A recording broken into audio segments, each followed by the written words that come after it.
So welcome back, everyone, to the story of us, the ongoing story of who the Jewish people have been and how we have understood ourselves. It's interesting because there was basically nothing in my mind political about this class, and yet I think it is hard to be in this class right now when there are so many voices out there questioning the authenticity of Jews and the Jewish narrative that it feels, I don't know about you, it feels oddly political to me at this moment. Um, so that's the background here, right? So talking about history. Talking about, yeah, for those on the stream, I don't think you can hear the local folks that Avi said that just talking about history sometimes feels political, but never more so than when we are talking about the origin of the Jewish people in the land of Israel. Okay, so backing us up, we're going to do something just a little different today than we had the last couple of weeks. The last couple of weeks, we have covered sort of reams of history.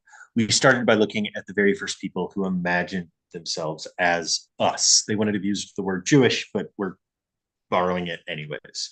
We looked at the northern folk living in what's now the West Bank, who would have had stories of being the descendants of enslaved people who fled Egypt.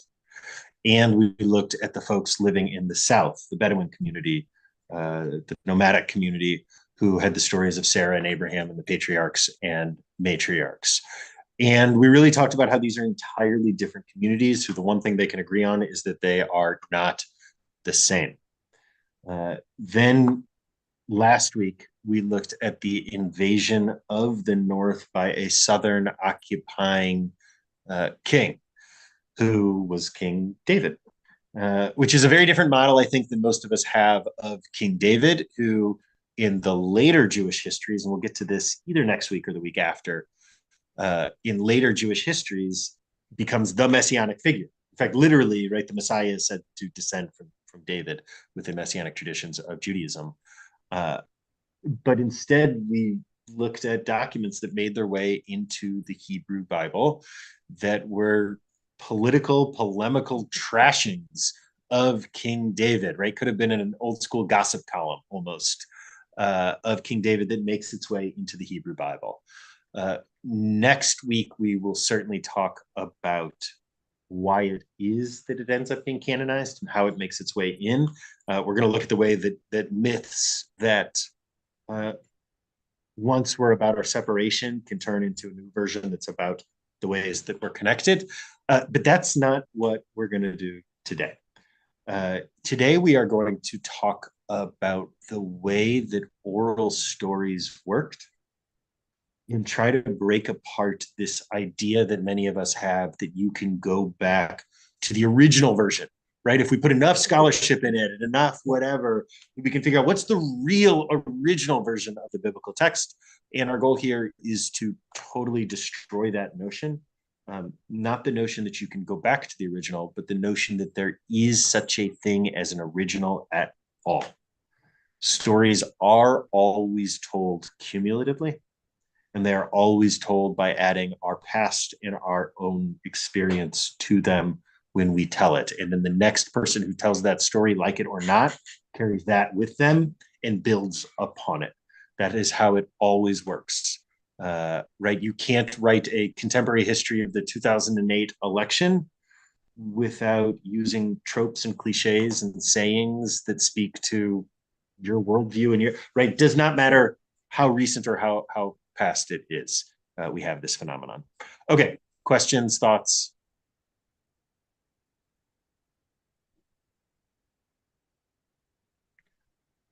Okay. So I presented it, I think, in the first week, this idea Daniel, of, oh yeah, please.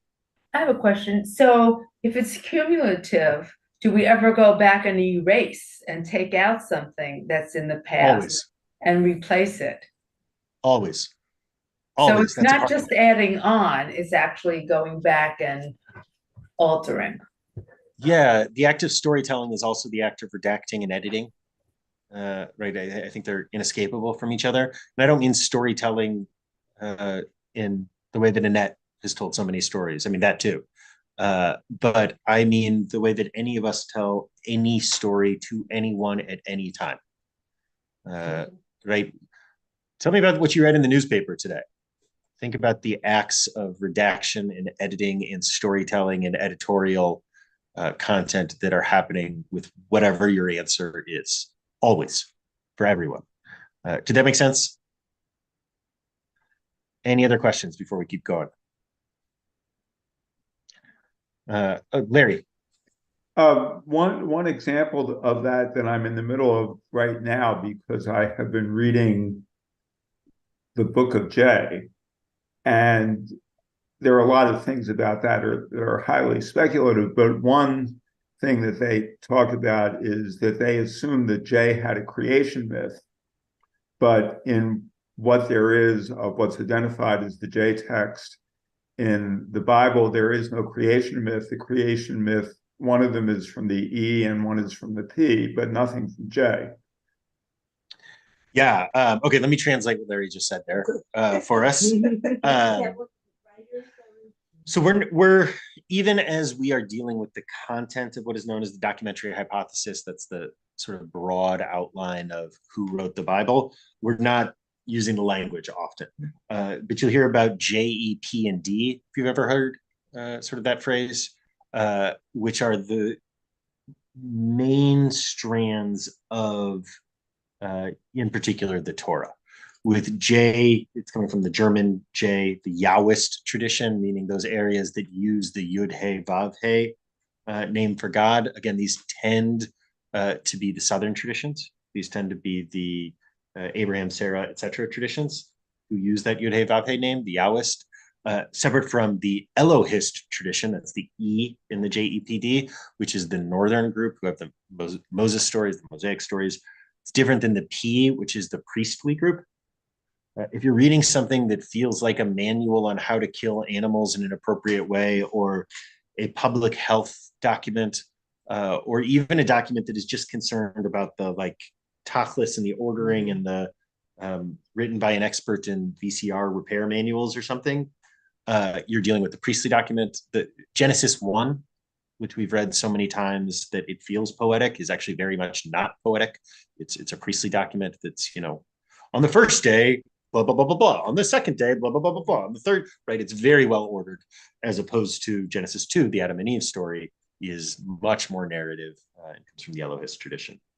And then there is the D, the Deuteronomical strain as well. And we're going to deal with that in 2 or 3 weeks. So I'm not going to address it right now. So that's J, E, P, and D.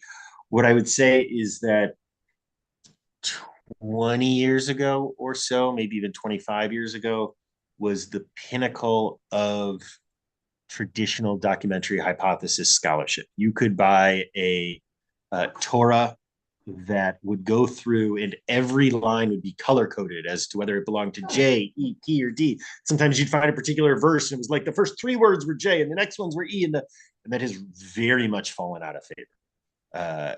That by and large, folks have decided it is absurd to try to separate a text that has been redacted and edited so many times at that kind of level. And instead, in the broadest of senses, documentary hypothesis, J, E, P, and D, sort of as I explained it a moment ago, continues to be far and away the normative understanding, but the ability to dive into an individual verse has really, really fallen away. And whether that has any appropriate bearing has fallen away. So yeah, thank you. Okay, any other questions before we jump in? Okay, so the game of telephone, where we, pass the message through every person until at the very end it's some absurd distortion of the original, presumes that there is an original. We're rejecting the notion that the game of telephone is the way to think of this. And we're going to delve into the biblical text today to hopefully entirely blow that up. Okay, there is a trope. There is a story in the Torah, in the book of Genesis, the book of Breshit, that's known as the sister wife trope. It goes something like this. The patriarch and the matriarch are traveling through a dangerous location. The matriarch is considered beautiful. They come to this dangerous location, and the patriarch is worried that he will be murdered so that the local warlord can take the matriarch and make her one of his wives. So they come to an agreement to pretend that she is his sister and not his wife, so that he will not be murdered. Meanwhile, she then is at the whims of the warlord, including the sexual whims of the warlord.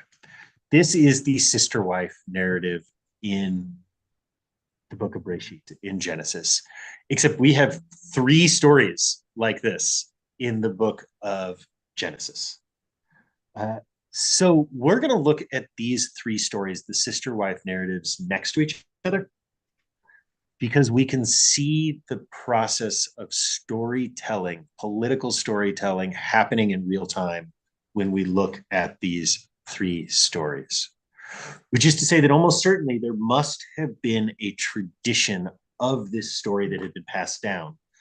And then when they are written, there's an original version that's written, and then there are revisions trying to fix the problematics of it. This is probably the equivalent of the ways that, you'll see the John the Baptist and Jesus sandal tying story in Mark with its problematics that ends up being fixed by Jim Hancock. You'll have to help me. Is it Luke or John where the other version of that story shows up? But regardless, right? Regardless, it shows up in this other story as a revised version where someone has gone in and said, hey, look at all these problems with this story, the political problems, we're going to tell it differently, right? And sometimes that's cynical, and sometimes it's not cynical. Sometimes it's really just, well, we know it must not have worked that way. That must have been wrong. We'll write the right version now, right? Where we tell a story to fit in with our pre-existing assumptions rather than the other way around. Make sense as a setup? Okay, I am going to drop the link to the document we're looking at in the chat in case there's anyone who wants to pull it up on their own computer. I will try to put this in the description on YouTube for folks who are watching it after the fact as well. Where is the chat button? There we go.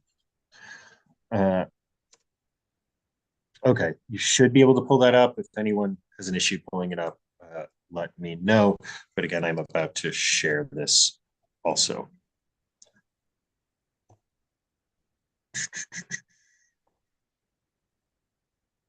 Screen share.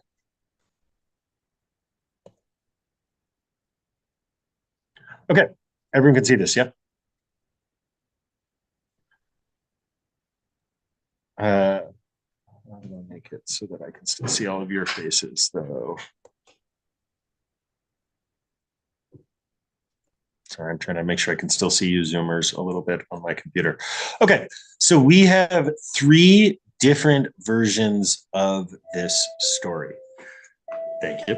That we have here. Genesis 12, where it happens with Avram and Sarai, meaning that this is happening before Abraham's name and Sarah's name have been changed. Genesis 20, where it is happening with Abraham and Sarah. And Genesis 26, which has an entirely different set of heroes to the story, or villains, or whatever is the appropriate word. You'll have to decide after we read these. Okay. So first, you'll see on the left where it says section, that those are my headings. These are headings that I wrote, I think, a decade ago. So I apologize if any of them are, we'll see if we need to change any of them.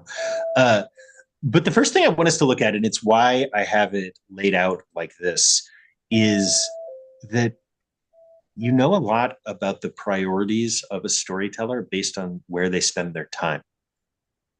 So right immediately we can see a huge difference here, knowing nothing else, between the first 2 versions of this story and the third version of this story, and just the amount of time that is spent on it, the amount of words that go into it, right? The deception. Look at how different the length of what the deception is here.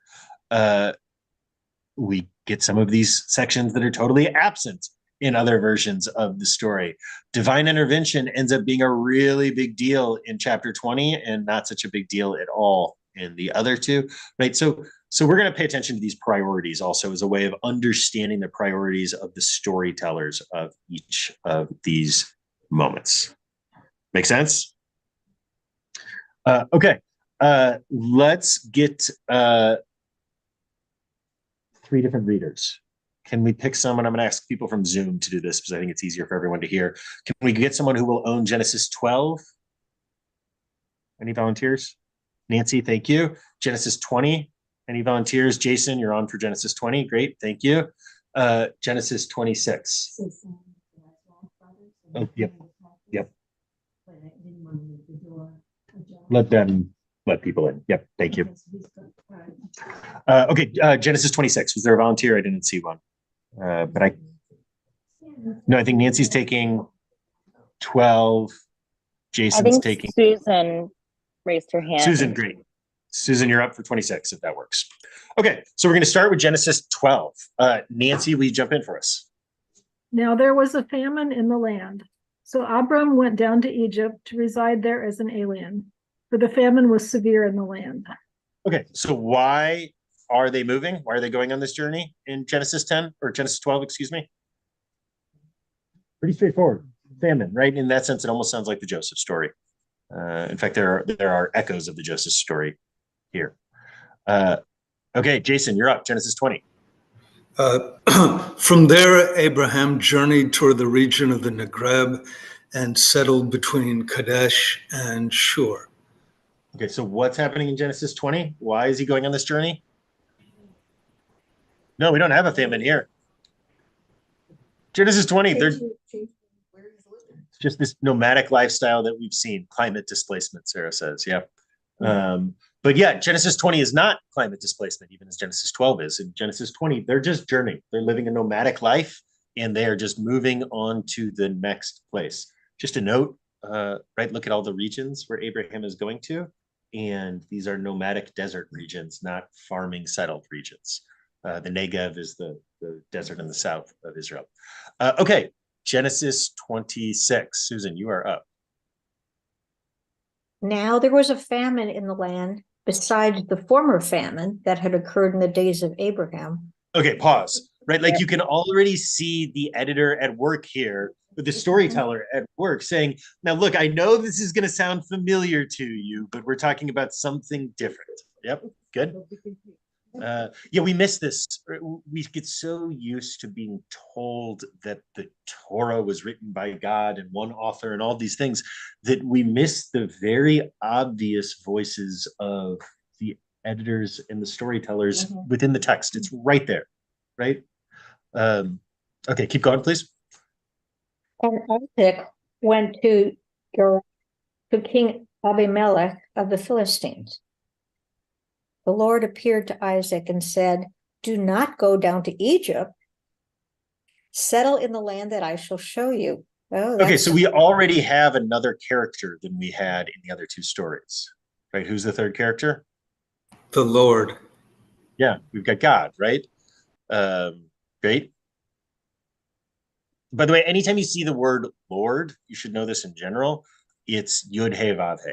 It's the Jehovah, Yahweh, the Yahwist tradition, right? The J document, to go back to that.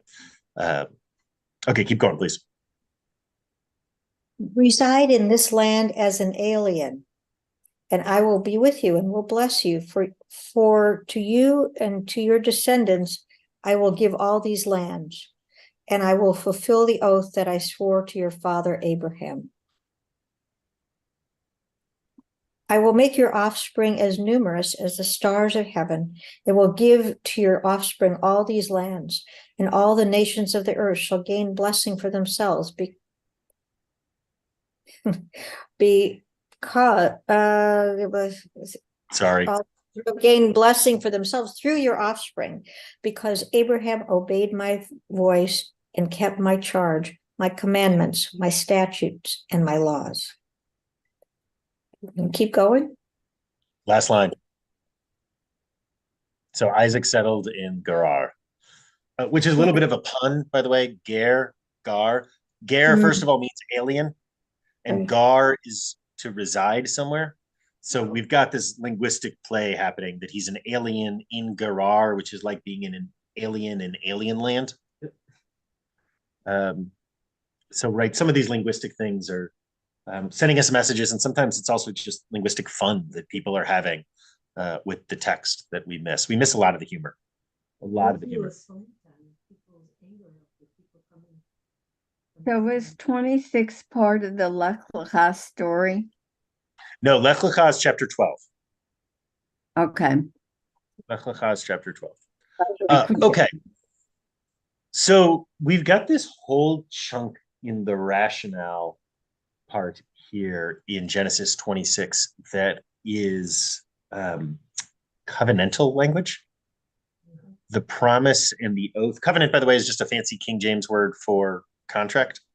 But we've got this whole promise from God to Isaac that is the classic promise of the book of Genesis: land, progeny, and wealth. Land, that this will be the land for you. Progeny, that your descendants will be as numerous as the stars in the skies and the sand on the beach. And wealth, land of milk and honey. Okay. Why are they spending so much time on that topic? What's the real problem with the sister wife story? Maybe we'll see it more as we go through it in chapter 12.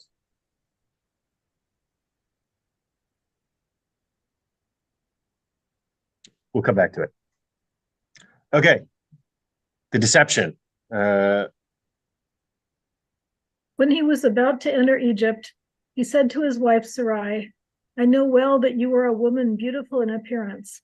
And when the Egyptians see you, they will say, 'This is his wife.' Then they will kill me, but they will let you live. Say, 'You are my sister,' so that it may go well with me because of you, and that my life may be spared on your account." Okay. Pretty problematic, by the way, right? I am going to... Okay, take one for the team. Yeah, right. I don't even know quite the language, but it's almost Abraham is Sarah's pimp here at some level, right? No, I mean, really, right? Yes. And deeply, deeply problematic. I want to hold on to that, right? Because this would have been problematic to ancient ears as well, not just ours. Okay. Yeah, Harriet said it may be problematic, but this way, at least, Abraham gets to live. Jason, go ahead. While residing in Gerar as an alien, Abraham said of his wife Sarah, "She is my sister." Okay, Genesis 20 really doesn't want to talk about this part. Like, really, we know that this is a part of the story that everyone knows, and so we've got to tell it, but we don't want to talk about this because, right, it's not just the pimping out of Sarah by her husband. It is also that the patriarch is lying. There are all of these problematics to this, right? If we're holding up these people as our mythological ancestors and they're lying, that's problematic as well. So we see that here, right? And one of the techniques to avoid it is to not talk about it, and the other technique is to talk about it really fast. Choose life over death. Okay, great. What's interesting is in chapter 12, Abraham is doing this specifically because of a perceived threat, not a known threat, but a feared threat. And in chapter 20, it's just like, "Oh, she's my sister." We're not told anything about why it is that he may have done that. Okay, 26. Okay, Dan. Yeah. What would be the custom that you wouldn't kill somebody's sister, but wouldn't attack him because it's his sister? I mean, that seems strange in itself, just that whole paradigm of what he's setting up there. Why wouldn't they kill him to get his sister as well as kill him to get his wife? So she's available if she's his sister. She's available for being married. She's available sexually for the king. Whereas someone who's married, see. you'd have to kill him in order to, yeah. I see. Okay. Yeah. Like David did in reverse. Like David did in reverse. Yeah, very good. Very good. Okay, Susan, you're up. When the men of the place asked him about his wife, he said, "She is my sister," for he was afraid to say my wife, thinking, or else the men of the place might kill me for the sake of Rebecca, because she is attractive in appearance. I didn't even realize we gave you the one about Rebecca. This is quite, Yeah. So this is interesting here. Do we see the apologetic happening in real time, right? Here, it is Abraham saying this it is Isaac saying this under duress, as opposed to chapter 12, where it is preemptive without knowing of any threat, or chapter 20, where there doesn't appear to be any threat. He's just saying it. So Okay. Daniel, I have a question. Please. In the story, do they ever talk about? I'm not seeing everyone's face, by the way. So if you've got a question, please either do the raise your hand thing or unmute yourself and shout. So please go ahead. Okay. So is there anywhere where Isaac hears this story from either Abraham or Sarah? You know, right. And this becomes, if you're ever confronted with this situation, this is what we say. It's a family tradition. What can you say? Yeah, certainly, right. And so I think that's a really important point that you raise here, because by and large, what we are doing in Story of Us is staying internal to the tradition.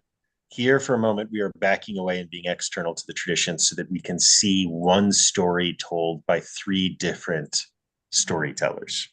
Yeah, thank you. It's an important point. Okay, next piece, selling the wife's sexuality, which is a nicer way of saying, yeah.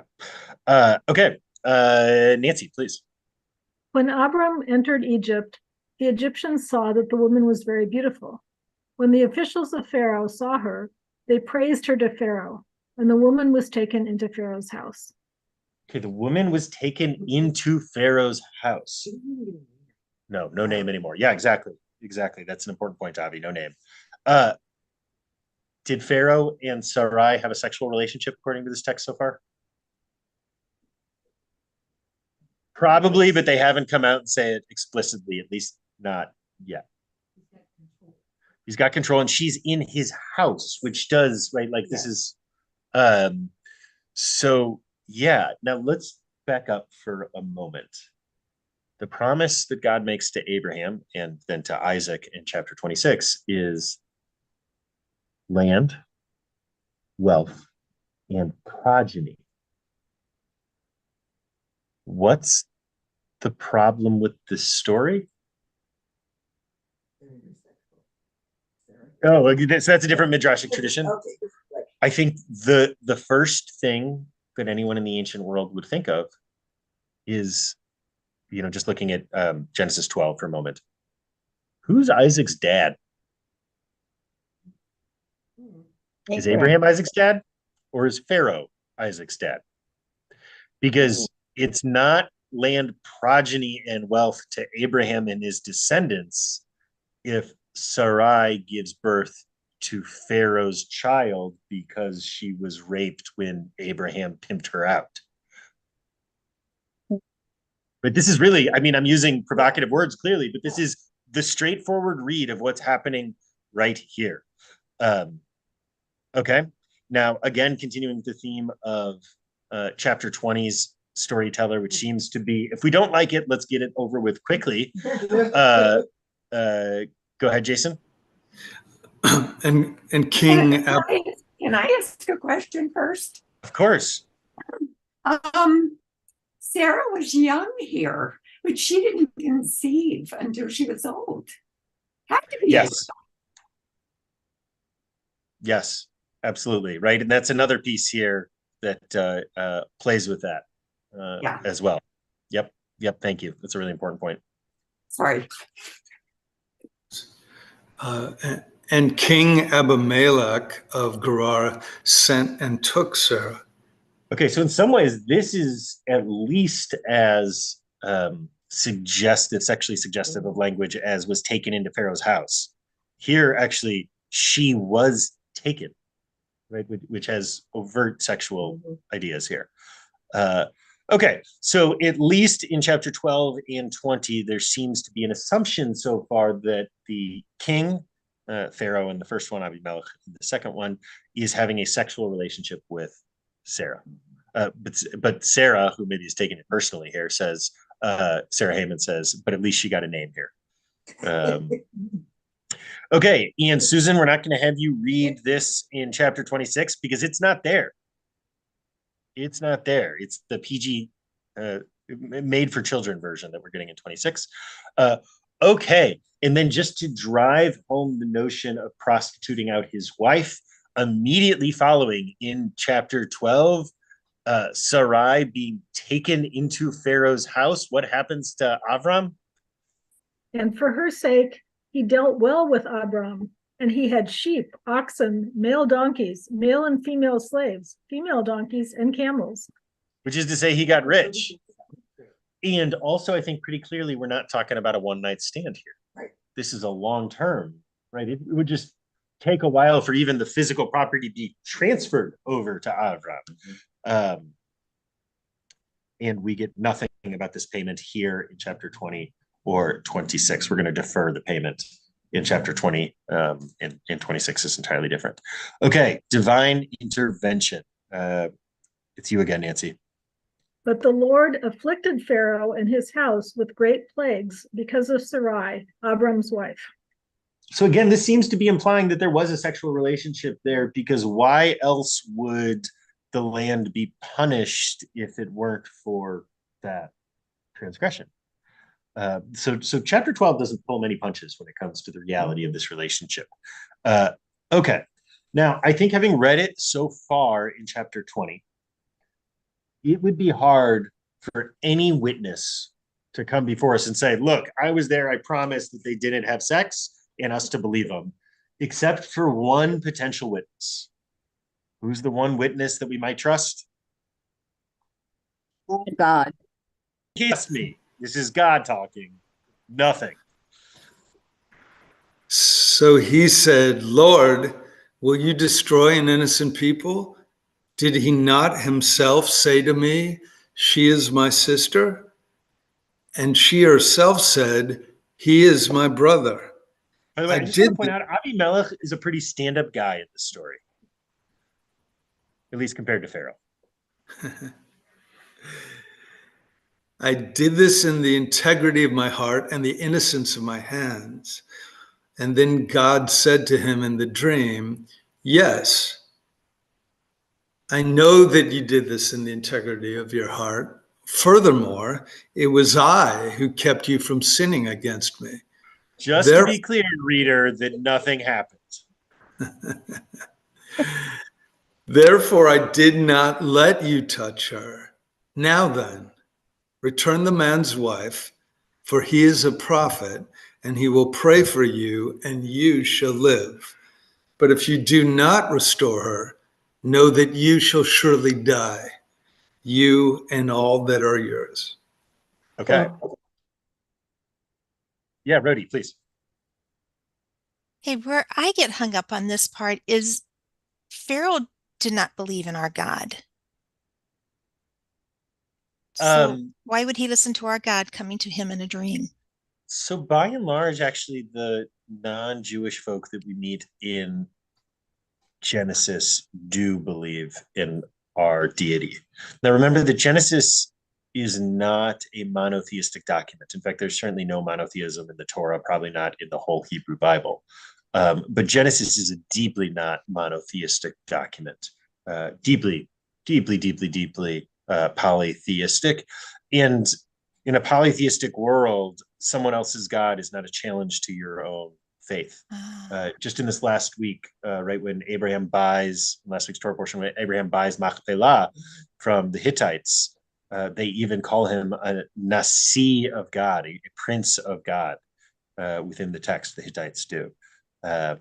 So great question, Rody. Thank you. Okay, and of course, this is again not in chapter 26. Don't worry, Susan, you're not going to get off early here, or easy here. We're going to have a lot of text coming up. Okay, now the confrontation with the king and the patriarch. Nancy. So Pharaoh called Abram and said, "What is this you have done to me? Why did you not tell me that she was your wife? Why did you say she is my sister, so that I took her for my wife?" Okay, Now, hold on. I'm pretty sure that's an explicit statement of their sexual relationship that we have here. I took her for my wife. Yeah, that sounds pretty sexual. Yeah. Now then, here is your wife. Take her and be gone. Okay. Chapter 12, really straightforward, not avoiding the problematics of this story. Abram is not looking great. Yep. Okay, chapter 20. You're up, Jason. So Abimelech rose early in the morning and called all his servants and told them. Just remember, in chapter 20, we know that they didn't have a sexual relationship because God told us. Right. And told them all these things. And the men were very much afraid. Then Abimelech called Abraham and said to him, "What have you done to us? How have I sinned against you, that you have brought such great guilt on me and my kingdom? You have done things to me that ought not to be done."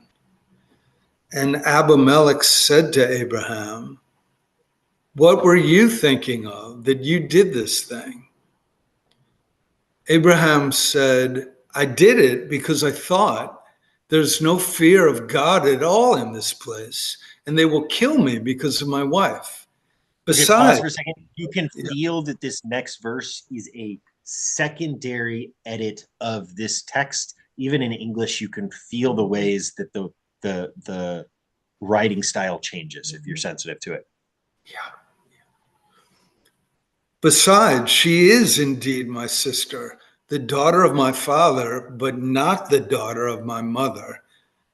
And she became my wife." Okay, so we have solved the two biggest problems that exist for the listener of this story in Genesis 20, which is one, we know for sure they didn't have a sexual relationship, so we know for sure that Pharaoh or Abimelech is not Isaac's dad. And two, Abraham's not a liar, it turns out. They actually are half siblings. This is the first we hear of this, by the way. This is not in any other part of the Torah. So we see, again, these traditions that make their way in. And this is what I mean when I say that the storyteller doesn't have to be cynical when they make these changes. If you know that you come from Abraham and Abraham was the saint who started our tradition, Abraham couldn't have lied. So it must be that actually she is his sister, right? And you tell the story in that way, and you don't understand yourself as being cynical and lying. It's, in fact, you're just clarifying the text, right? And they weren't worried about incest?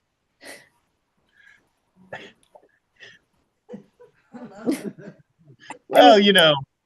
I mean, okay. So, I mean, I think the answer is that it's not, this is prior to the giving of the parts of the Torah that forbid incest. Well, and when you think of it, Jacob married his cousin, didn't he? His cousin. Oh, yeah. Sarah is definitely a cousin of Abraham's too. I mean, they're, right?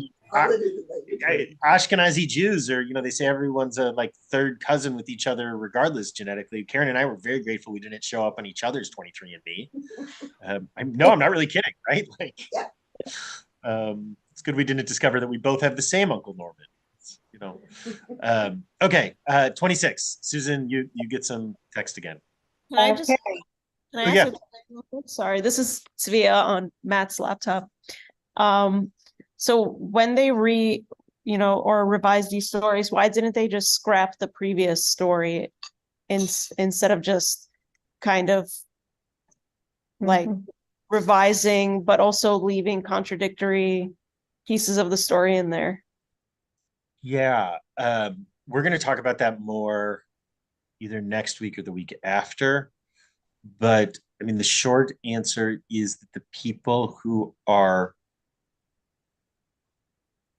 collating and putting together and creating what comes to be the canon don't understand themselves as creating a canon. They understand themselves as gathering texts together.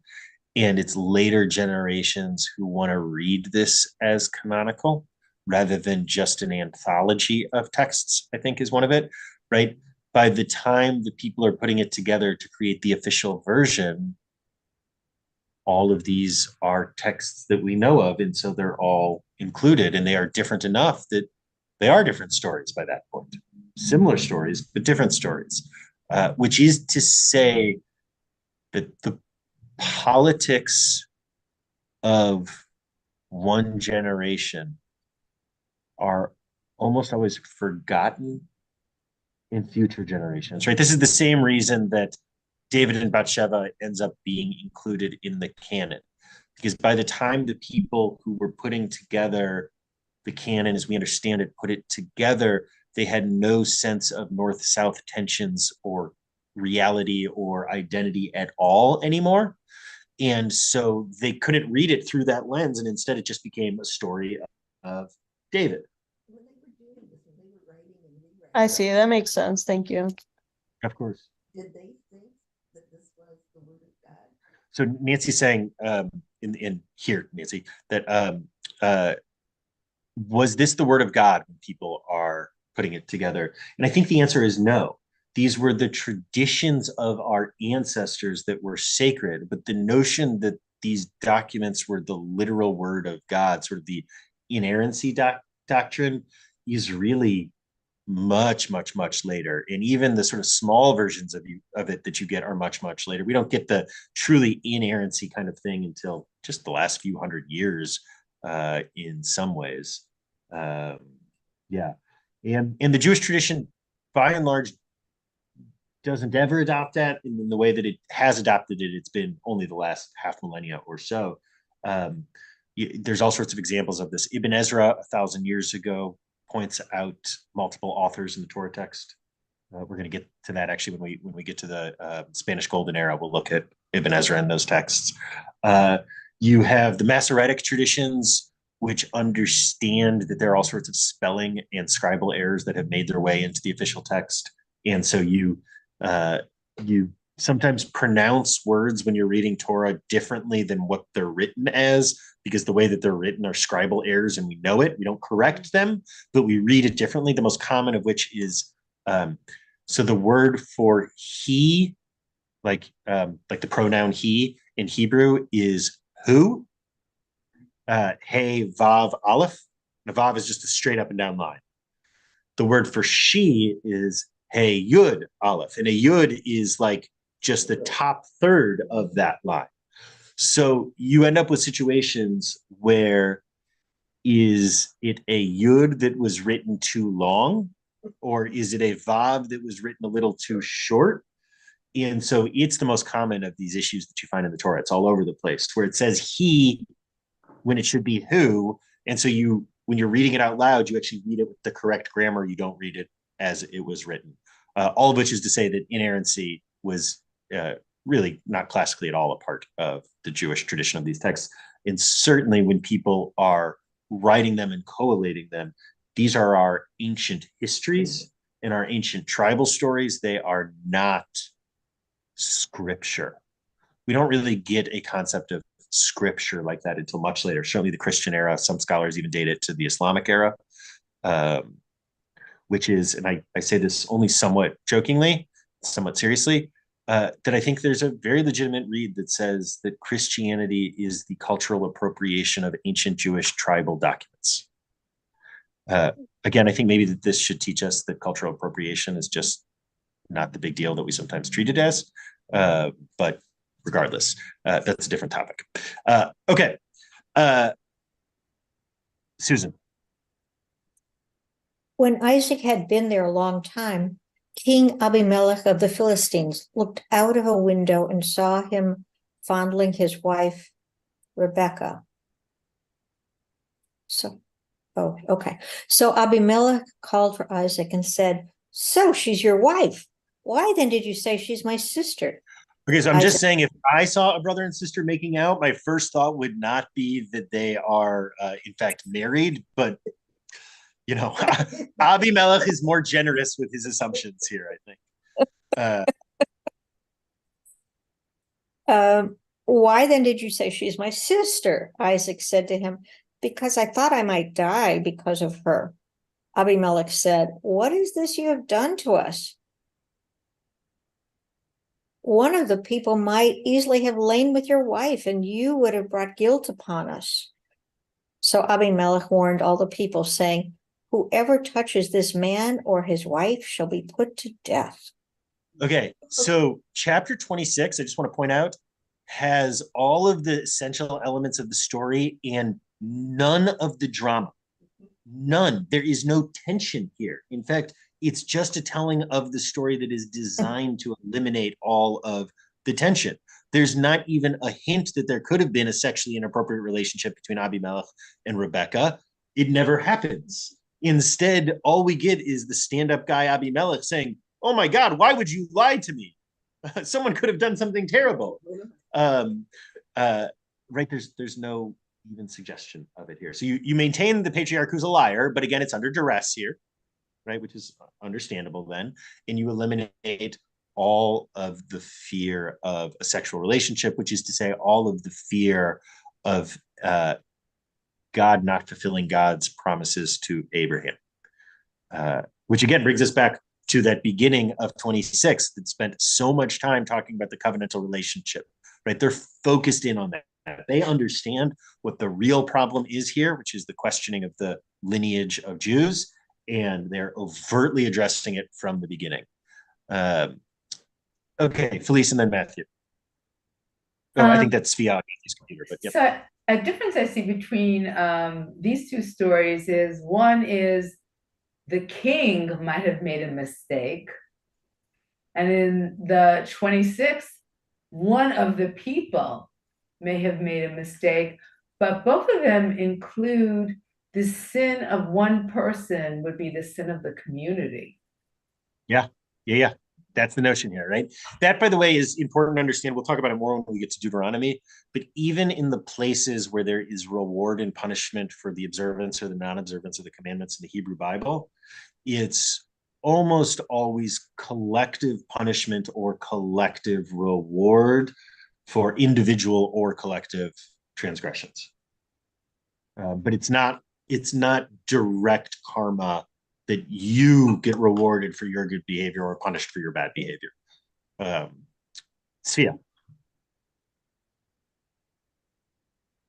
So just to clarify, is Abimelech just the name of the pharaoh or just another word for pharaoh? No, this is so Abimelech is in the south as opposed to in Egypt. So this is a Philistine chieftain. Oh, okay. And is the Abimelech in chapter 26 the same as the one in the previous chapter, the middle chapter? Yeah, I believe so. So maybe Abimelech's having some deja vu going on here too, right? Yep. Oh, okay. But Isaac and Abraham, I guess their story happens around the same time period, or? Well, Isaac is Abraham's son. Okay. Okay. We've got that. Technically, Abimelech could have been around. Yeah. Abimelech, by the way, as a general rule in the Torah, is a good guy. It repeatedly is. Sarah. Okay, my question is, what did Abraham or Isaac do to become so powerful or so useful to Abimelech that he didn't get, that there was no punishment? What did we do during this period of time? Because this wouldn't have made any sense. Otherwise, if we came in as strangers in a strange land, we would have had to be useful like Joseph was to Pharaoh in deciphering his dreams, so remember that these are Bedouin communities, first of all, nomadic communities. So there would have been a tradition of folks coming in and out of areas. And also remember that nomadic communities are famous for their hospitality. Right, because they're interdependent on one another because of such a tenuous life. Yeah, and right. environment. It's the same. It's the same explanation that you get about why people in the north tend to be friendlier in terms of right, dependent on each other in ultra cold weather and preheating times, etc. Okay, let's keep going. So in chapter 12, we don't get the reward here because the reward was right there, right? Avram takes Sarai, and I don't even know, like, there's not an inappropriate enough word to describe what it is that he does. And she begins a sexual relationship with Pharaoh, and then he's immediately given money. Here we've separated it out way apart from each other, and in particular for chapter 20, we've already established, thanks to God's word, that there was no hanky-panky that happened. Okay, so Jason. Then Abimelech took sheep and oxen and male and female slaves and gave them to Abraham and restored his wife Sarah to him. Abimelech said, "My land is before you. Settle where it pleases you." To Sarah he said, "Look, I have given your brother 1,000 pieces of silver. It is your exoneration before all who are with you. You are completely vindicated." So it seems to be clear that an important part of this story that ancients would have known when they were hearing this around a campfire or during a cultic ritual or whatever it was, is that this was how Abraham and Sarah got rich. This story explains their wealth. So that is included in chapter 20, even as it's not entirely clear why Abimelech would do that here. But regardless, it's here. And then in 26, it gets even crazier. Because again, there's no drama in 26. Nothing has happened. So go ahead. Isaac sowed seed in that land, and in the same year reaped 100-fold. The Lord blessed him, and the man became rich. He prospered more and more until he became very wealthy. He had possessions of flocks and herds and a great household, so that the Philistines envied him. Okay, and here, right, the author knows that this has to be the story of how he got rich, but there is no connection at all to anything that has happened up to this point. Okay.